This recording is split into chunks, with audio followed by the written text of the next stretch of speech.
Bueno, hablábamos recién, lo escuchábamos a Luis Contigiani, el acuerdo Unión Europea-Mercosur, y ahora vamos a hablar de ello con Pablo Olivares, nuestro analista económico, que primero nos va a introducir en lo que es el Mercosur. Pablo, ¿qué es el Mercosur?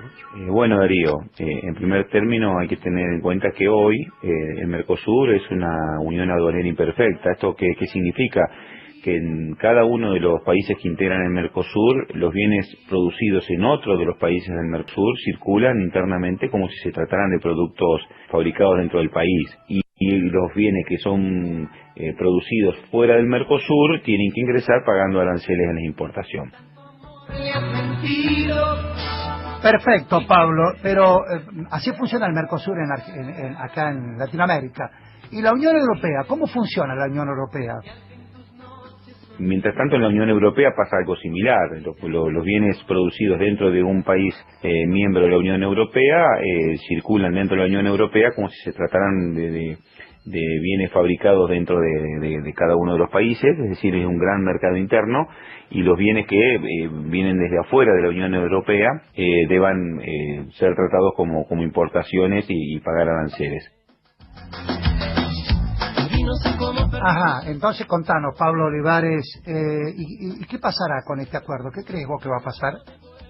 A partir de que empiece a regir el nuevo acuerdo, y salvo algunas excepciones previstas para determinados productos, los bienes provenientes de cualquier país de la Unión Europea van a ser tratados en los países del Mercosur, puntualmente en Argentina, en igualdad de condiciones de los productos locales. Esto significa que se va a abrir toda una discusión desde el punto de vista productivo, dado que esto va a implicar oportunidades y al mismo tiempo amenazas. ¿Por qué oportunidades? Porque va a haber ciertas actividades en Argentina, principalmente de los agronegocios, que no solamente se va a poder sostener en el mercado interno, sino que al mismo tiempo se van a abrir oportunidades de ganar mercados en la Unión Europea por la mayor competitividad que tiene en términos productivos y de costos en los agronegocios respecto de los europeos. En otros casos va a haber actividades que si bien no tienen competitividad como para poder competir por el mercado europeo, sí por las diferencias de costos logísticos van a poder sostener el mercado interno, pero va a haber actividades que sí se van a ver amenazadas porque las diferencias de costos y de productividad, y salvo que haya reestructuraciones muy significativas, el mercado interno argentino puede verse afectado de la competencia de estos bienes que van a ingresar y que van a ser tratados en igualdad de condiciones a los bienes locales. Bueno, recordemos que este acuerdo de libre comercio entre el Mercosur y la Unión Europea implica la integración de nuestra región con un mercado, la Unión Europea, de 800 millones de habitantes, casi una cuarta parte del PBI mundial y con más de 100.000 millones de dólares de comercio bilateral de bienes y servicios. Y por eso le preguntábamos a Pablo Olivares, nuestro analista económico, y bueno, ¿cuáles son los defensores y los detractores? ¿En qué se basan los defensores y los detractores del Mercosur? Para los primeros, para los defensores, en realidad lo que están planteando es que se daría un balance virtuoso entre que aquellas actividades que van a crecer porque van a verse favorecidos por las oportunidades que generaría el mercado europeo en función de que su volumen es mucho mayor a lo que hoy permite el Mercosur, van a permitir crecer y generar puestos de trabajo que de alguna manera van a compensar a aquellos que se vean amenazados. Esta es la visión optimista. Aquellos que son críticos del acuerdo en realidad lo que plantean es que no se ven compensados aquellas actividades que hoy, principalmente porque tienen una ubicación regional puntual, aquellos que se van a ver afectados y que las empresas no se van a poder, muchas de ellas, reconfigurar, reconvertir, y que los puestos de trabajo que se puedan estar amenazados en los sectores desfavorecidos no van a ser compensados o reubicados fácilmente en aquellos que son beneficiados. Por ahí pasa la discusión. Bien, la Unión Europea es el principal inversor global, con un stock de inversiones que supera el 30% del total mundial. La Unión Europea importa el 17% del total de las compras mundiales de bienes y servicios y representa el 20% del producto de la economía internacional. Este acuerdo entre el Mercosur y la Unión Europea dará oportunidades para exportar a un mercado con más de 500 millones de habitantes y un PBI per cápita promedio de $34.000.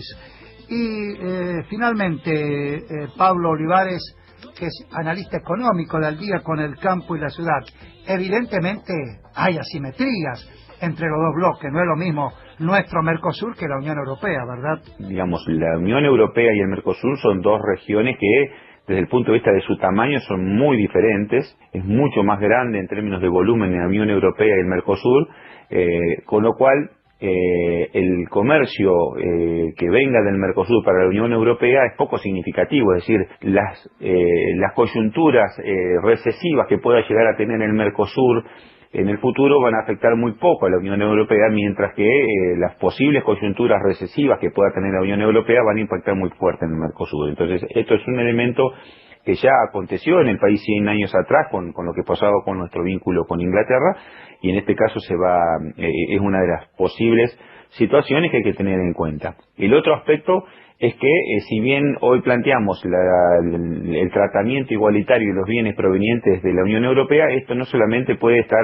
involucrando bienes producidos en la Unión Europea, sino bienes que puedan haber ingresado a la Unión Europea, pero que puedan ser fabricados en otros países, como por ejemplo el caso de Oriente, y bienes producidos en países con bajo costo de mano de obra, que puedan haber ingresado por acuerdos específicos que tenga la Unión Europea, después puedan ingresar a la Argentina o al Mercosur y ser tratados en igualdad de condiciones. Y por último, tiene que ver con la diferencia en la capacidad que tienen los estados nacionales europeos y los del Mercosur para poder apuntalar a sus distintos sectores productivos. Es decir, no es lo mismo la capacidad que tiene el Estado alemán y el Estado francés de apuntalar a sus empresas en términos de ganancias de competitividad, de innovación y desarrollo.